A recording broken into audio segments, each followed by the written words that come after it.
बिथांमोनानो जोंखौ फोरोंलांदों जे इलेक्शनाव बाहागो लानांगौ जातीय एजेन्डा जातीय स्वार्थनि थाखाय कारण 2005 आव जों हाग्रामा महिलारिखौ सापर्ट खालामदोंमोन 15टा बोसोर हाग्रामा महिलारिनो एबसु बिएलटि बर' रायजो राजा बिटिआरनि रायजो राजाया एकर्ड इमप्लिमेन्टेशननि थाखाय बिथांनो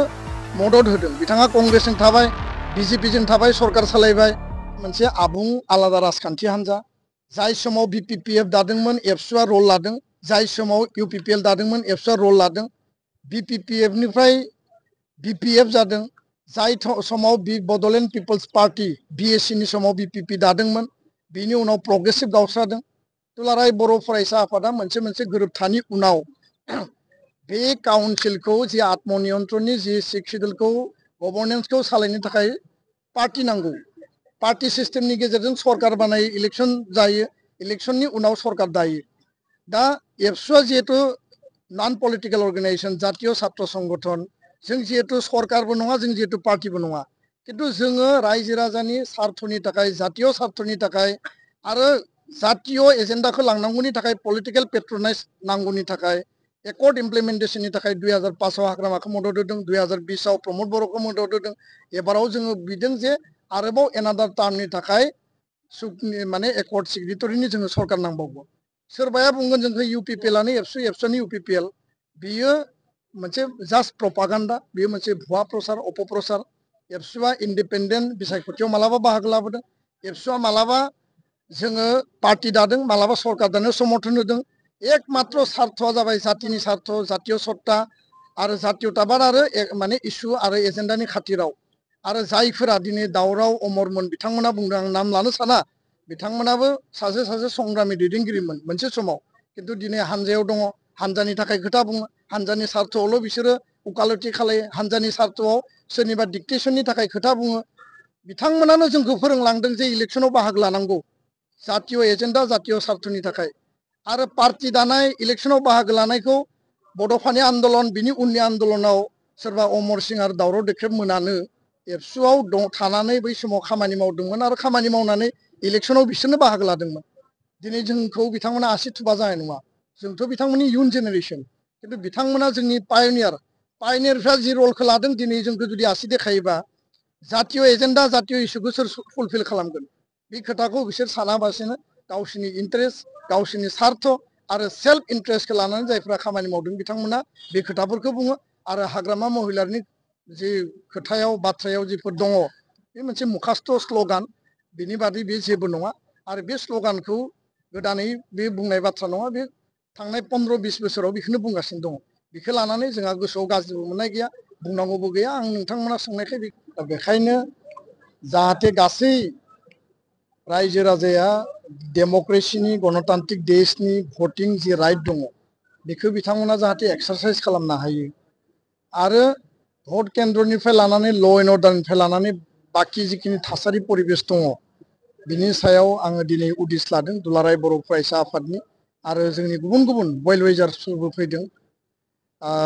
बेजों लोगोसे दिनैनि बे रिभिउ मिटिंनि उनाव दुलाराय बर' फरायसा आफादनिफ्राय आंनि जि मोनदांथि आरो बिश्वनाथ जिल्ला दुलाराय बर' फरायसा आफाद जोंनि दख'राफोरनि रिपर्ट आं बे खोथाखौनो बुंनो नागिरो जे फैबाय थानाय 22 तारिखआव सनितपुर आरो बिश्वनाथ जिल्लानि जिखिनि 41,000 माने गोदानै बेयाव भटार्सफ्रा भट होगोन साथिखान गामि जिखिनि थिसनजाबाय बिथांमोना एकर्ड इमप्लिमेन्टेशननि स्वार्थआव बा फेभाराव हा हुखौ बिश्वनाथ जिल्लायाव 100% फरेस्ट राइट एक्टनि आन्दाराव प्राय 11,000 बारा बेयाव क्लियारलि होनाय जाबाय आरो 50% हा हुखौ सनितपुर जिल्लायाव होनाय जाबाय बे बिराद गिदिर खामानि लेन्ड राइटखौ जों मोनबाय दा 6 शिड्युलनि जि कन्स्टिटिउसनेल जि एरेन्जमेन्ट जि आत्मनियन्त्रणनि जि बिटिआर बे बिटिआरनि जि अधिकारखौ जि मोननांगौ बे अधिकारखौ मोननांगौनि थाखाय जों साथिखान गामिखौ सोबाय गिबि खेबनि थाखाय बिथांमोना 6 शिड्युलनि भटार हिसाबै माने गावनि भटिं राइटखौ एक्सारसाइज खालामगोन बे बिराद गिदिर मोनसे जोंनि एचिभमेन्ट दा बेखायनो हा हुनि खामानिया बिटिआर एकर्डनि गेजेरजों 100% जाबाय गामि थिसननायनि खामानिया साथिखान जाबाय बेयाव गोदान समस्ति दाबावनांगौ दङ आरोबाव गामि प्राय 300नि बारा गामि सोबावनांगौ दङ जोंहा सिमलुगुरिसिम सिमाया थांनांगौ आरो प्रयोजनाव सिमुलुगुरिखौ बिश्वनाथ जिल्लायाव 9खान गामिखौ दाजाबनानैब्लाबो माने बे सिमुलुगुरिसिम सिमाखौ बारायनांगौ होननानै जों गिबि मन्थ्रिखौ बुंदों। दा बेखायनो भिसिडिसि दानाय डिलिमिटेसन रायजो राजानि जि हप्स एन्ड एसपिरेसन जेराव 500नि बारा बेयाव शहीद जादोंमोन आरो शहीदनि गोथां थैनि बिनिमयाव जोङो बिएसि बिटिसि आरो बिटिआर जों मोनबाय। दिनै मोनसे शान्ति परिबेश बिटिआरावनो जा गहपुरावनो जा बे गासै ओनसोलाव जों जि मोननो हाबाय बे गासै बिथिंखौ नोजोर बोनानै डेभेलपमेन्टनि गुड गभार्नेन्सनि एकर्ड इमप्लिमेन्टेसनाव 125 एमेन्डमेन्टआ फैनांगौ 100% जों बेखौ मावफुंनांगौ। जोंनि स्कुल प्रभिन्सियेलाइजेसननि खामानिखौ जों मावनांगौ।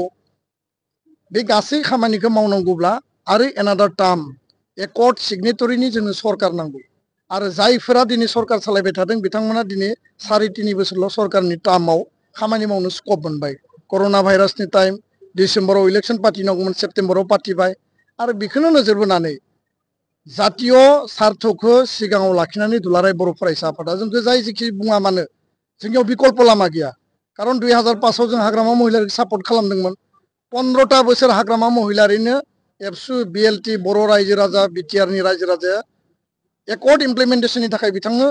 मदद होदों। बिथाङा कंग्रेसजों थाबाय, बिजेपिजों थाबाय, सरकार सालायबाय। बे 5 बोसोराव प्रमद बर'आ बिजेपिजों लोगो नांनानै सरकार सालायदों आरो जोंथ' लुबैदोंमोन इउपिपिएल आरो बिपिएफ ज' जानायनि थाखाय एबसु साहित्य सभा गासै 16टा आफादा जों हांख्रायदोंमोन। हाग्रामा महिलारिया फैयाखिसै, प्रमद बर' बिथाङा रायज्लायफैबाय। दा बे बिथिंखौ नोजोर बोनानै जोंहा रावनिबो सायाव गाज्रि बुंनांगौ गैया, आं रावखौबो गाज्रि बुङा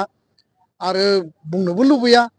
जातीय सत्ता, जातीय स्वाभिमान, जातीयताबादखौ लानानै जों खामानि मावदों। किन्तु 5 बोसोर जोंनो सम नांबावगौ जाय एकर्डखौ 100% मावनांगौ। खारन आसाम एकर्डआ 40 बोसोर जाबाय,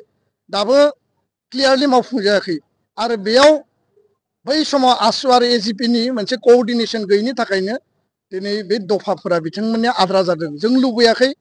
आरो बेखायनो आं खावलायदों जे गहपुरबासि, बिश्वनाथबासि, सनितपुरबासिया एकर्डनि फेभाराव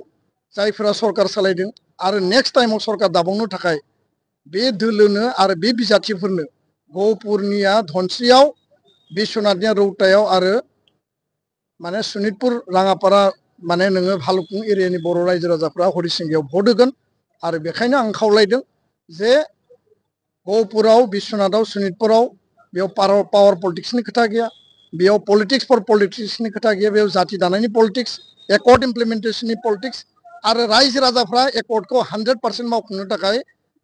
मोनसे क्लियार सेन्टिमेन्टजों भट होनानै दिल्ली आरो दिसपुराव मेसेज हरगोन जे बर' आइ आफा रायजो राजाया गहपुर, सनितपुर, बिश्वनाथाव आरोबाव गामि हाबजाबावनायखौ लुबैयो, आरोबाव एकर्ड इमप्लिमेन्टेसन खालामनायखौ लुबैयो।